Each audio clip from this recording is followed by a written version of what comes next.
Yeah, today we have, I mean, it looks like we have a lot to cover, but it's not a lot to cover because most of it you know from A2 only, A2 itself. So we'll do a revision of whatever I think you should know. As you go from A1 to A2 to B1, you'll realize that, okay, most of the topics, for example, when you move from A1 to A2, you learn some topics from A1 in A2 again.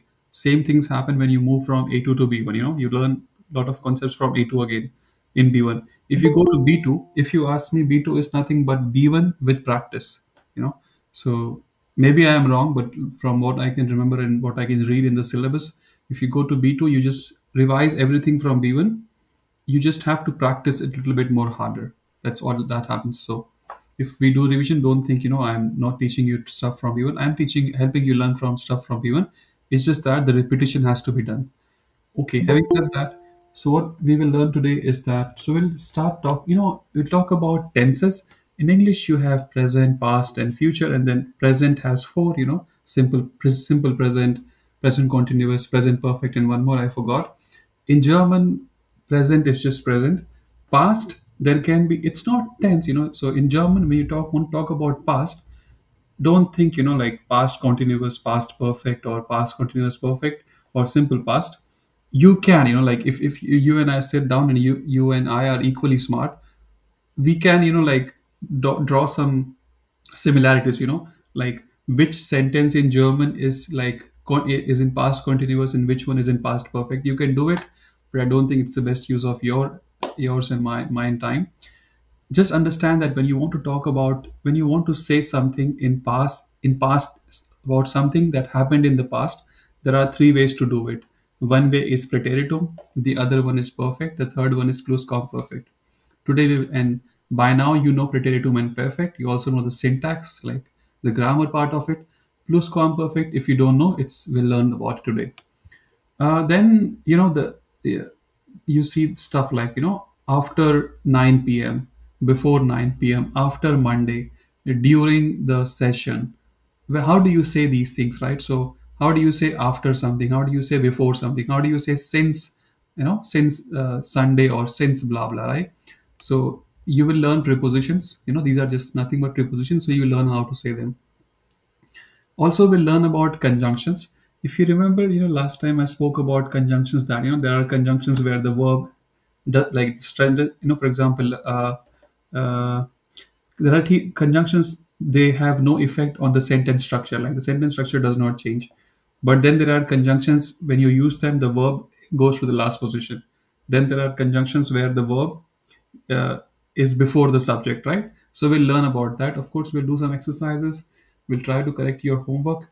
And of course, in the session 6 of today, we will try to learn some new vocabulary.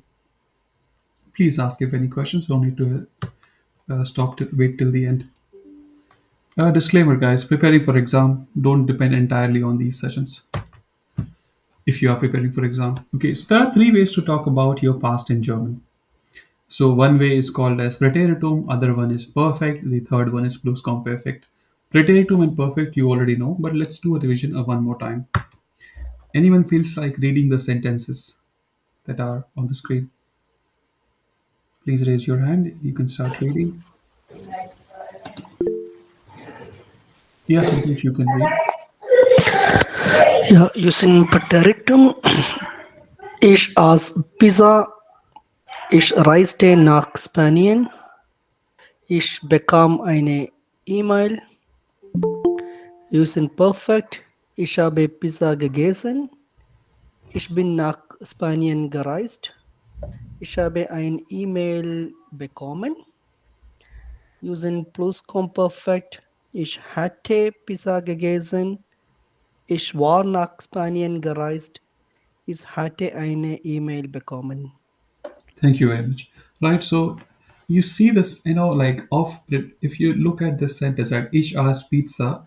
Again, we are talking about sentence in past tense, okay? So ich aß Pizza. What does this mean, Santosh? I ate pizza.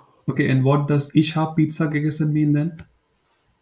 It's same. It's the same, but I think I just finished the pizza. I think that's ich habe Pizza gegessen. Yeah, I mean just it was something in the past and just finished.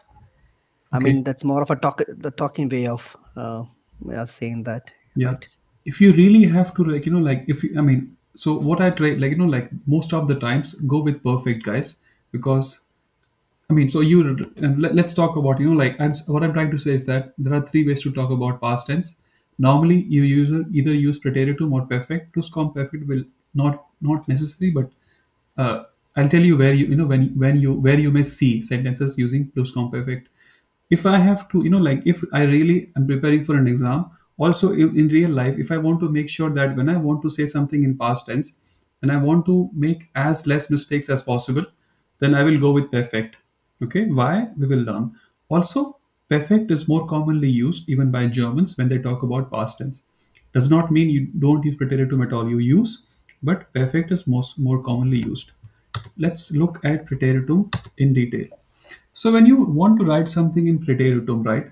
So this is the how the sentence structure. I mean, it's a very simple sentence, right? So you have a subject, you have a verb, and you may or may not have, this dot dot dot. It can be, it can be an for example, it can be an object. And the object can be a noun, or it can be an adjective. I'm saying dot dot dot can be an object. Object can be a noun, can be an adjective. Now, how, when, for example, this one, Ish asks pizza. The subject is ish, ask is the verb, pizza is the object. It's a noun, right? Then I also said it can be an adjective when, if I say the summer was the winter was cold. I'm saying was. Though I'll say Sommer, sorry, winter war kalt. Kalt is an adjective, right? Kalt is not a noun. Okay, so you understand, right? So I'm saying dot dot dot can be anything. I mean, it can be an adjective or it can be a noun. Now, why I say dot dot dot? Because I mean, if you ask me, right, and if you ask most of the people, they will say a sentence is complete if you have a subject and if you have a verb. A sentence does not need an object, or if you have, it's fine. If you don't have, I mean, I'm saying a sentence is complete as long as you have a subject and a verb, and it also makes the explanation easier. Let's look at this sentence, right? So we are talking about preteritum. So subject verb, right? All, and the verb has to be in preteritum, right? What does preteritum mean? Santosh, can you please read this table? So this table, this table is, it just gives you the conjugation of essen, reisen, and bekommen for all the possible pronouns. So can you read, like, Yeah. this row, and this row? Yeah. Ich esse, ich reise, ich bekomme, du isst, du reist, du bekommst, er, sie isst, sie reist, sie bekommt, wir essen, wir reisen, wir bekommen, ihr isst, ihr reist, ihr bekommt, sie essen, reisen, bekommen. Yeah. Right. Swati, and I think last time you said, right, you are new. So every verb, in English, right, we have, for example, I will say, like, I am, he is, they are, she is, right? So the verb is different, right? For example, I dance, he dances, they dance, right? So the spelling of the verb changes. That is what we call as conjugation of a verb, right? So depending on which subject you use, you will have to use the correct conjugation of the verb, right? So this also means eat, this also means eat. Okay, it's just that But this is in present tense, right? it's in present tense. Yeah. Yeah, yeah, Yeah, yeah. yeah. Okay. Yeah, just telling you Yes, because, Rohit. yeah. So you Yes, said, Rohit. right, you are a Continue. complete beginner. Yeah. Okay. So whenever you guys learn a verb, you have to learn it in present tense, right? So this is presence, and if you want to say the sentence in past tense, this table will not help you. You have to learn the conjugation in preteritum. Santosh, would you mind reading this table as well? Yes. Ich aß, ich reiste, ich bekam, du aßt per astest, du reistest, du bekamst, sie aß, sie reiste, sie bekam, wir aßen, wir reisten, wir bekamen, ihr aßt, ihr reistet, ihr bekamt, Sie war sie essen, sie war sie reisten, sie war sie bekamen. Thank you very much. Now, if you are paying attention, like if you are not feeling sleepy, it should scare the hell. It should scare you. What do I mean by scare you? That means you have to learn the table in presence. And now, if you want to say something in past tense, you also have to learn the table in Präteritum. That means every verb that you want to use in German, you have to know this table and this table as well, right? You have to know the conjugation in presence. Also have to know the conjugation in Präteritum. They should scare you. Fortunately, there is an easier way out of it, right? You just don't use Präteritum at all. So, again, when you want to use Präteritum, there is no big deal. Subject, verb, object. The verb will be conjugated as per Präteritum, right? In my 7 years in Germany, I have never heard someone say ich asked, du askest. They will never say it. Okay, sometimes I have heard, but it's just how will you, I mean, the logical mind, how do you go from esse to as, right? Okay, riser becomes rister, I understand, like it sounds logical, but how do you go from here to here? That's what makes the preteritum little bit difficult to use. Not little bit, a lot difficult to use. You just have to mug up a lot of things, right? So what is the way out? Just before we go there, a few things about preteritum.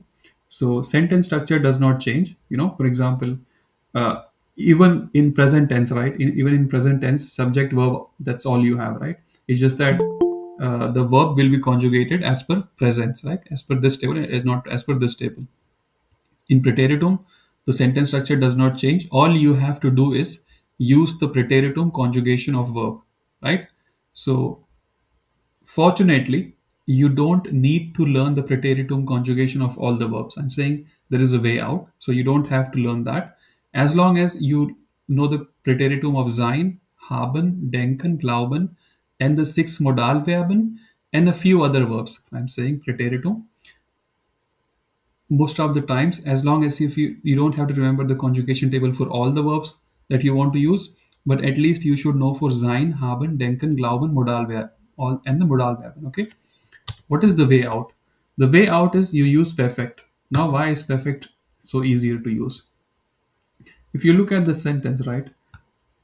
Swati, can you read the sentences ABC, please?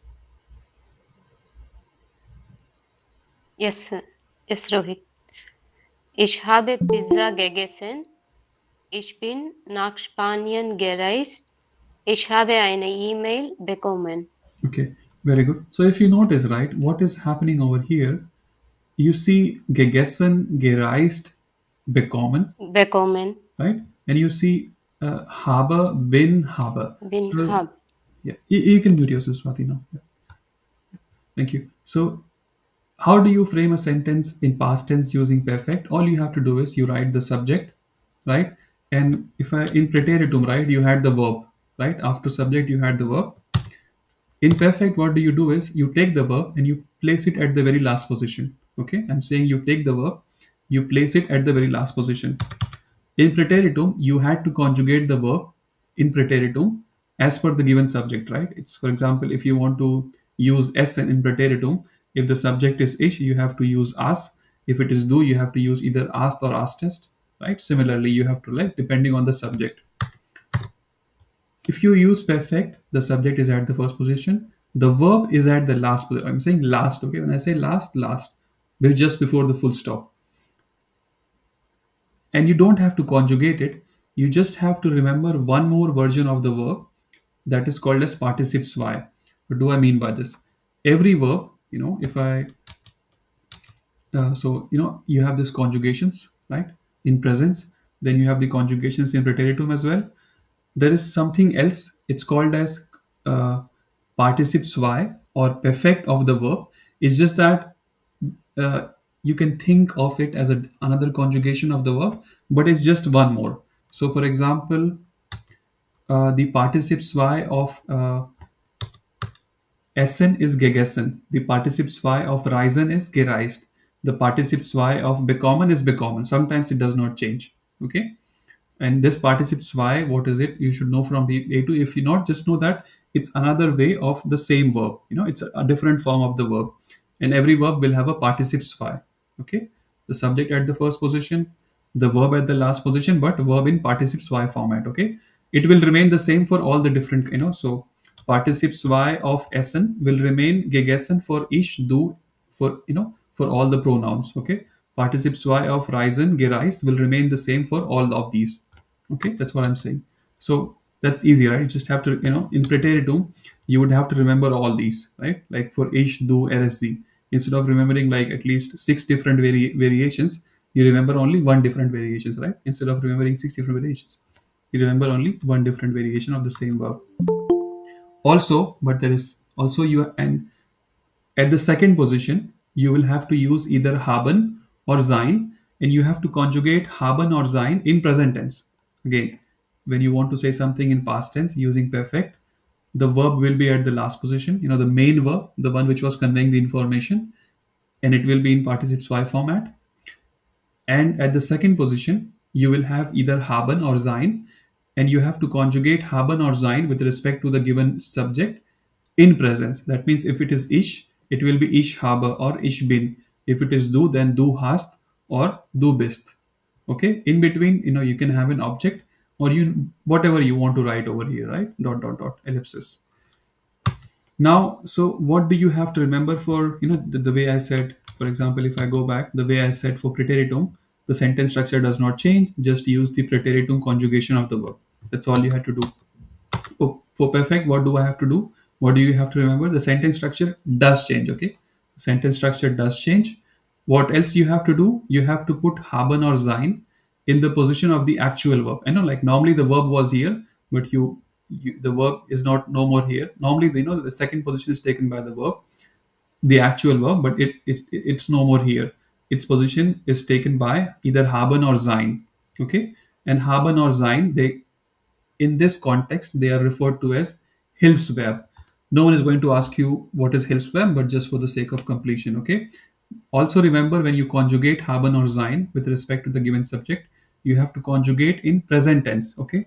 Nothing new to learn, right? You already know the conjugation of haben or sein.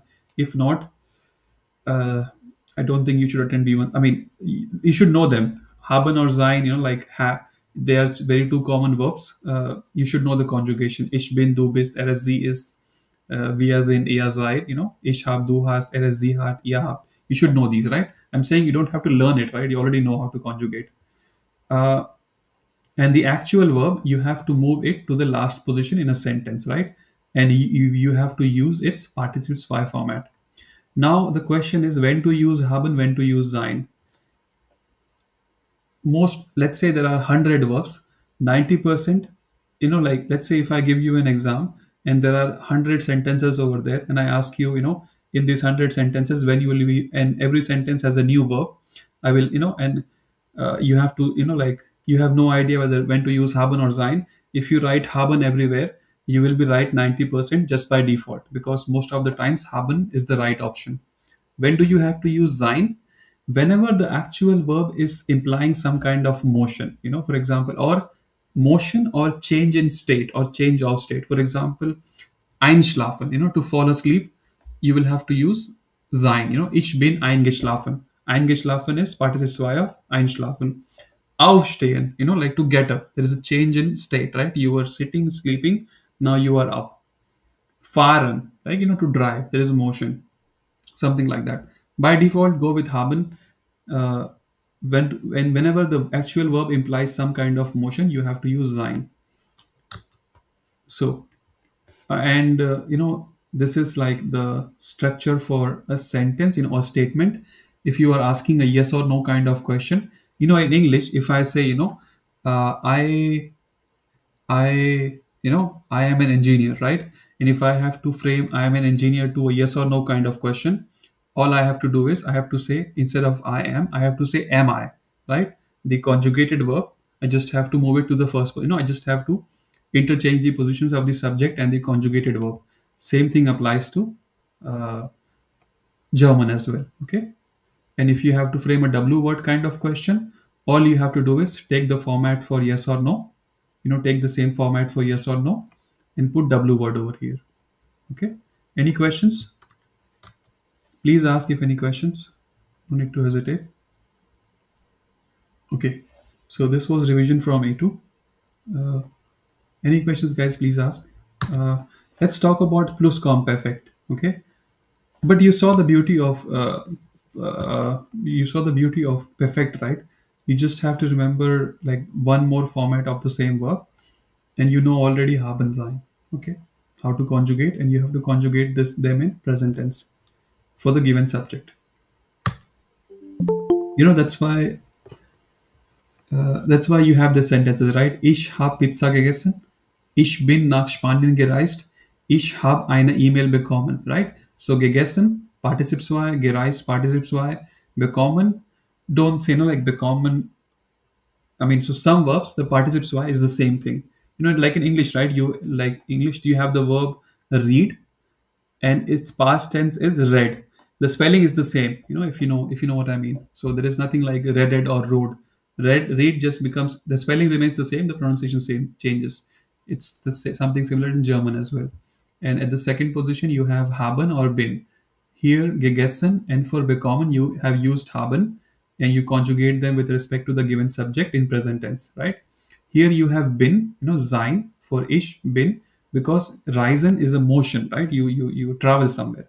That's why you have to use sein for the given verb, that subject, that is ich. So for ich you have to use bin. What would I say if it was du? You would have to say bist. Er ist. If it was here, er hat. I hope you get the point. Please ask if there are any questions.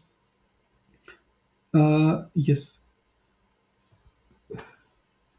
Yeah. Anyone wants to read? Anyone wants to read? Yeah, Prisha, you can read. What do you have to read? Wait.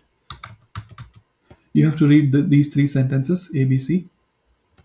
Ich hatte Pizza gegessen. Ich war nach Spanien gereist. Ich hatte eine E-Mail bekommen. Okay. So you notice, if you notice, if you notice while reading, and if the others are still paying attention, when you go from perfect to plusquamperfekt, all that happened. If you notice, right, habe became hatte, bin became war, habe became hatte. Nothing else changed. Check. Das ich, Pizza gegessen, nach Spanien gereist, eine E-Mail bekommen. If you have paid attention in A1 and A2, then you know hatte is Präteritum of haben. So, I told you that some verbs you will have to, so hatte. So like in present tense, if you want to conjugate sein, ich bin, let me just write it for you. I'm not sure if you're able to follow. Anytime you cannot follow, please let me know so that I can, create a table for you. So, ich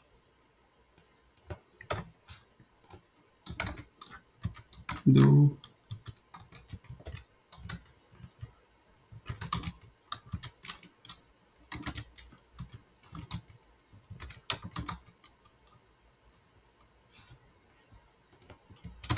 wir. So, sein, war. So, ich bin, du bist, es, sie ist, ihr seid, sie sind. Prisha, can you give me this table, like the conjugation in past tense? Okay, you cannot. Okay, you can. Do I read it in past tense? In past tense, yeah. So, in past tense. Ich war, du warst, sie, es war, ihr wart, sie waren, and wir waren. Yeah, right? It's the same. And if you have to go for haben, right? So it will be ich habe, du hast, sie hat, sie, ihr habt, sind. I mean, so sie and wir, it's the same, right? Trisha, please give me in past tense. In the past tense. Ich hatte, In hatten, in that case, yep. Ich hatte, du hattest, sie es hatte, ihr hattet, sie hatten, wir hatten. right? So this is presence and this is Präteritum, right? So I told you when we were talking about Präteritum, right? I told you that most of you don't have to remember Präteritum, table for all the verbs, but at least for sein, haben, denken, glauben, and at least Modalverben you should know. Okay, sein, haben you have to know for sure. Modalverben also you have to know for sure. So what happened, when you go from perfect to plusquamperfekt, when you talk about grammar, all that happens is that in perfect, sein or haben,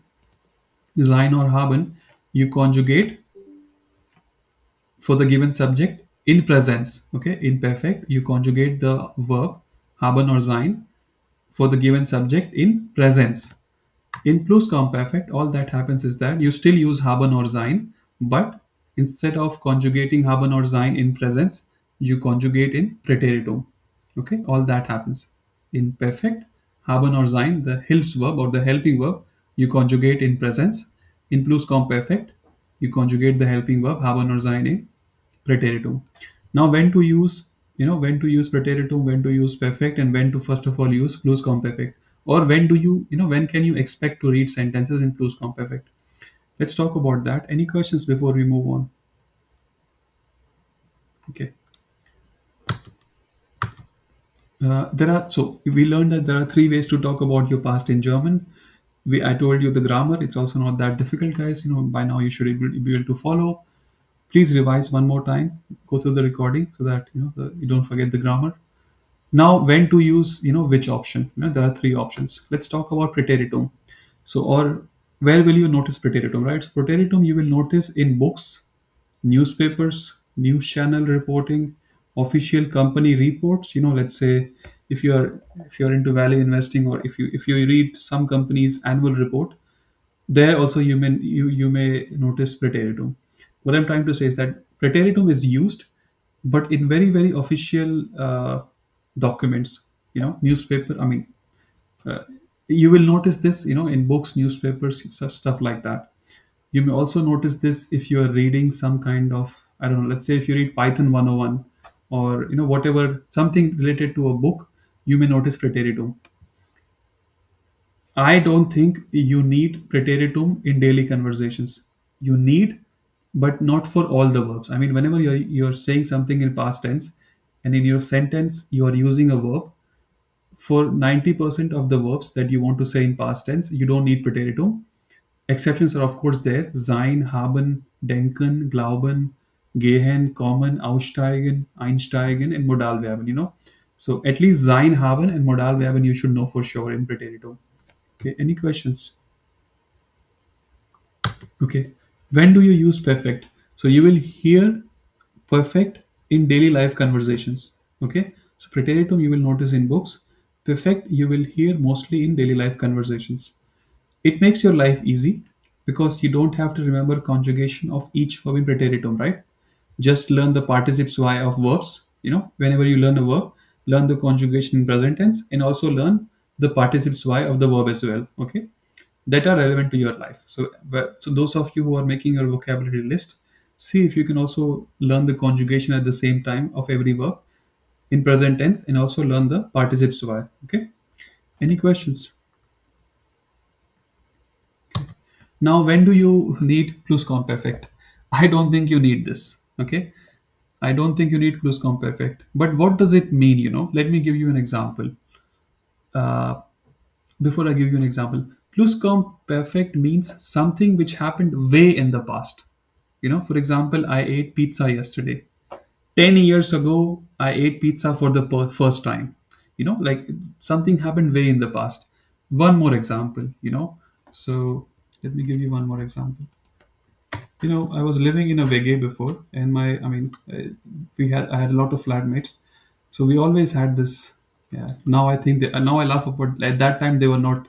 So there were fights, arguments, So my flatmate used to say, ich habe